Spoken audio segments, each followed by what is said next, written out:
ഈ Sacred heart കോളേജിൽ പഠിച്ച ആൾക്കാരുടെ ഒരു സ്വകാര്യ അഹങ്കാരമാണ് ഹാർട്ടി ഫെസ്റ്റ്. അത് എല്ലാ വർഷവും നടക്കുന്ന അവരുടെ അലുമിനൈ മീറ്റാണ്. ഞാനെൻ്റെ പോസ്റ്റ് ഗ്രാജുവേഷനാണ് അവിടെ ചെയ്തത്. അവിടുന്ന് പഠിച്ചിറങ്ങിയിട്ട് ഇപ്പോൾ 10 വർഷമായി. ഇതിൻ്റെ ഇടയിൽ 2 പ്രാവശ്യമാണ് ഞാൻ ഹാർട്ടി ഫെസ്റ്റിന് പോയിട്ടുള്ളൂ. അപ്പോൾ ഈ പ്രാവശ്യം പെട്ടെന്നാണ് എൻ്റെ ഫ്രണ്ട് മെസ്സേജ് അയച്ചു കൂടി, നാളെയാണ് ഹാർട്ടി ഫെസ്റ്റ്, നമുക്ക് പോയാലോ? ഓക്കെ ശരി. അപ്പം ഞാൻ സാരി മാറ്റി എന്താണെന്ന് നിങ്ങൾ ആലോചിക്കുന്നുണ്ടാവും അല്ലേ? ഞാൻ ഈയിടെ ഒരു മുടി വെട്ടിയായിരുന്നു. അപ്പോൾ ഈ ഷോർട്ട് ഹെയറിന് ആദ്യം കൊടുത്ത സാരി അത്ര ചേരാത്ത പോലെ തോന്നിയുകൊണ്ട് ഞാൻ മാറ്റിയതാണ്. ഇത് രണ്ടും ഒരു സെമി സിൽക്ക് സാരീസാണ് നമ്മൾ പുതിയതായിട്ട് ലോഞ്ച് ചെയ്തിട്ടുള്ളത്. പിന്നെ ഈ SH കോളേജിന് എൻ്റെ ജീവിതവുമായിട്ട് വളരെ വലിയൊരു ബന്ധമുണ്ട്.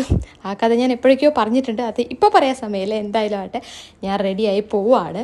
പിന്നെ പോസ്റ്റ് ഗ്രാജുവേഷനാണ് ഞാനിവിടെ ചെയ്യുന്നത് പറഞ്ഞ് ഫുള്ളി അക്കാഡമിക് ഓറിയൻറ്റഡ് ഒന്നുമല്ല കേട്ടോ. എൻ്റെ അലമ്പും സിനിമ കാണലും പരിപാടികളൊക്കെ തന്നെ അങ്ങനെയൊക്കെ തന്നെ ഉണ്ടായിരുന്നു. പഠിത്തവും എൻ്റെ കൂടെ തന്നെ ഉണ്ടായിരുന്നു. So this is our department of English. അപ്പോൾ ഇതാണ് സേതുലക്ഷ്മി. ഇവളാണ് എന്നോട് പെട്ടെന്ന് മെസ്സേജ് അയച്ചിട്ട് ഹാർട്ടി ഫെസ്റ്റ് ആണ് ഹല്യ നമുക്ക് വിട്ടാലോ എന്ന് ചോദിച്ചത്. അത് കേട്ട പാതി കേൾക്കാത്ത പാതി ഞാൻ ഇറങ്ങി തിരിച്ചു. എന്തായാലും വന്നതിലൊരു കാര്യം എന്ന് വെച്ചാൽ ഞങ്ങൾ രണ്ടുപേരും ഉടുത്തിരിക്കുന്നത് ഭൂമിബായി അഹല്യയിലെ സാരി ആട്ടോ. ഇവളും എൻ്റെ അടുത്തുനിന്ന് വാങ്ങിച്ച സാരിയാണ് ഉടുത്തേക്കുന്നത്. അങ്ങനെ ഞങ്ങൾ വന്ന് കുറേ നേരം ഇവിടെ ഈ ലേക്ക് വ്യൂ ഗ്രൗണ്ടും ഈ പറഞ്ഞ പോലെ സേക്രഡ് ഹാർട്ട് കോളേജുകാരുടെ ഒരു സ്വകാര്യ അഹങ്കാരമാണ്.